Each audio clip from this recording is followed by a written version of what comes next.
Welcome to the Real News Network. I'm Paul Jay in Baltimore. On August the 16th in South Africa, at the Loman mine in Marikana, police killed 34 miners who were on strike, amongst hundreds, in a confrontation with police. A post-mortem exam, according to a local television station, revealed that most of the miners killed were shot in the back while they were fleeing police, not as they were, according to the police, about to surround and attack the police. Now, there have been charges laid for these murders. 270 miners were charged in the deaths and no policemen. Now joining us to help us make sense of all of this is Viswas Satgar. He's a grassroots activist in South Africa for the past 28 years, and he's a senior lecturer at the University of Witwatersrand, and he's recently helped form something called Solidarity with the Marikana Miners. Thanks for joining us. Thanks, and thanks for having me. So lead us through the basic story here, first of all. Just to kick it off, if I understand it correctly, miners were on strike for higher wages. There is a division within the unions. There's a newer, more militant union, and an older, people would say, less militant union, allied with the ANC government. This confrontation develops. So give us the context of what happened, and then we'll get into how it is that the miners get charged and not the police. Yeah, I mean, all these essential facts you point to are key, but we just need to take a step back to sort of August 9th, when workers at this particular mine, particularly the rock drillers, came together to really think crucially about their work situation and then, of course, make a demand to the management. The management response to their immediate demand for higher wages was to suggest some kind of minimal back pay. In the minds of the workers, this really meant that, this mine was a cash cow, and, the management could respond in a more serious way to their substantive proposal. This then snowballed since August 9th, with the workers first marching to the National Union of Mine Workers office, which many of these workers were members of and probably still are.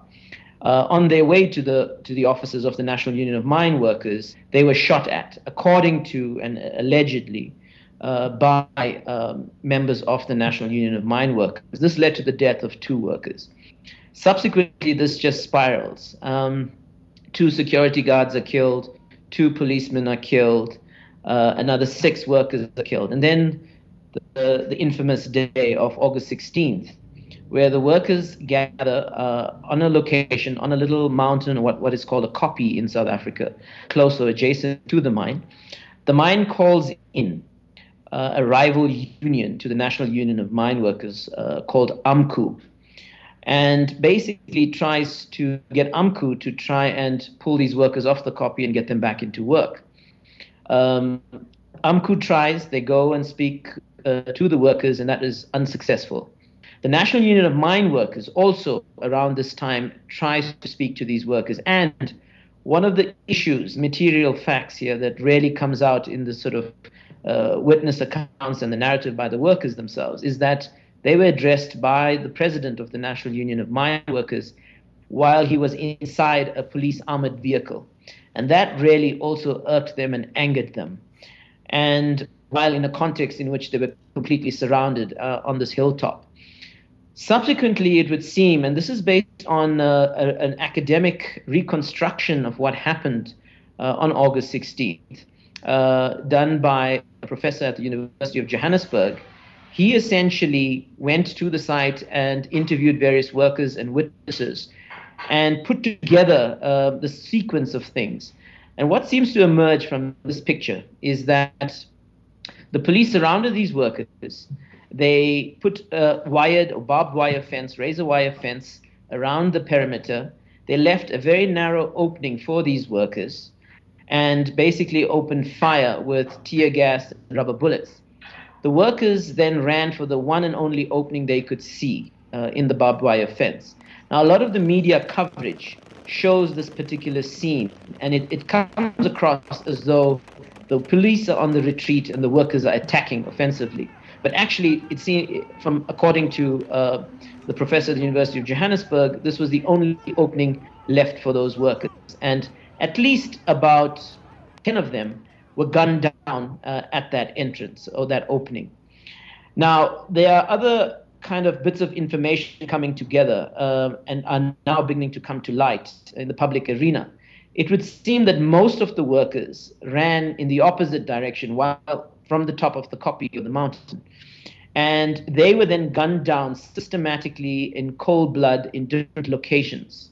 A journalist linked to the Maverick magazine today has basically carefully documented the various sites where these workers were killed, and basically has put out the story that, you know, in the difficult rocky crevices and so on, this is where mine workers were shot. At the same time, there are reports coming out increasingly from eyewitness accounts that many of these workers were also run over by police or motorized or armored vehicles. So this is basically the kind of picture that's beginning to emerge around the facts and the details.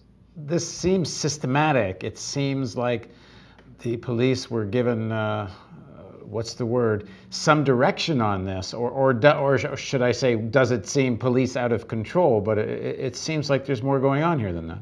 Well, on August 17th, and this again is according to newspaper accounts and some eyewitness accounts, that the senior police commissioner of the area basically made a public statement that they were going to stop the strike.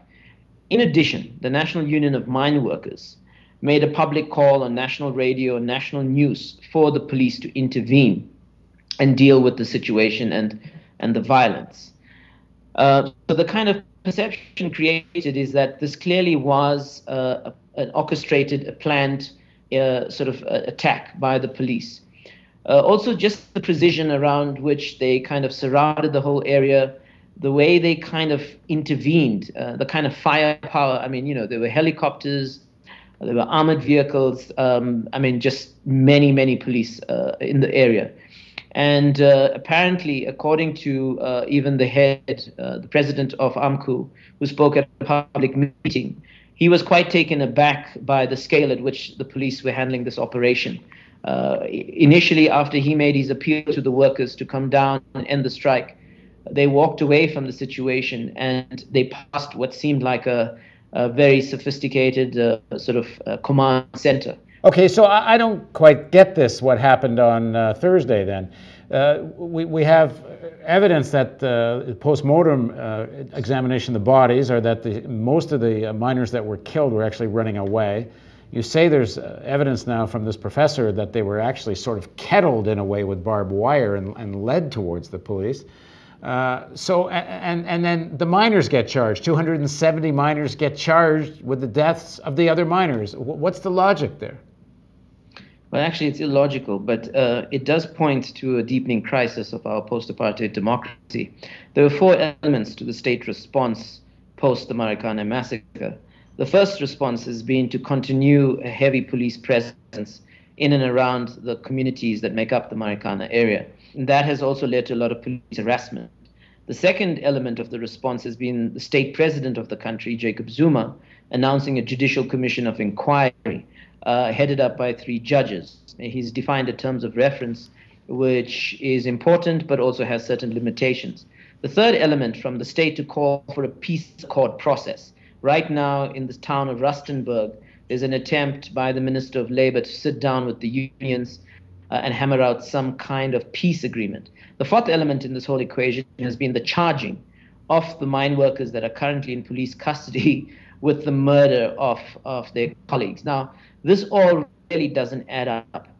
Increasingly, it would seem that what's at heart of the state response is really an attempt to stop the kind of demands, the kind of worker militancy from spreading throughout the Platinum Belt right now. So there's a lot of double speak coming out from government. It doesn't add up. It doesn't make sense. And really, the government is not contributing to a climate of trust. There is deep skepticism on the ground within the community about the intentions of the South And what are these miners actually charged with? Well, that's the thing. They're charged with the murder of their 34 colleagues. But they use some law about that because they were there in common purpose, that created the scene where the police shot, they're responsible. I mean, it's something along these lines? Yeah, I mean, it's, you know, I'm not a lawyer, but I mean, clearly they're trying to kind of construct a legal argument or a legal case. trying to kind of, pin it on them collectively.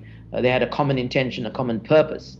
But again, this the whole thing about the charging is embroiled in a larger kind of political battle. The workers themselves went to the police station, and this, together with Julius Malema, the former Youth League president in South Africa, ANC Youth League president, and he, together with the workers, charged the police for murder. Now, it would seem that the state response is a counter to this, and it's really beginning to become a tit for tat issue, sadly, in the situation. We're going to do a part 2 of this interview where we step back and look at the bigger picture, the conflict amongst this new and more militant union challenging the older traditional union allied with the ANC, and then what this incident of the shooting of the miners has sparked in South Africa, which is a whole examination of the state of inequality and the state of ANC leadership. And the whole neoliberal policies of South Africa are now under a new kind of examination. So part 2 of our interview is going to take us there. So please join us for that on the Real News Network.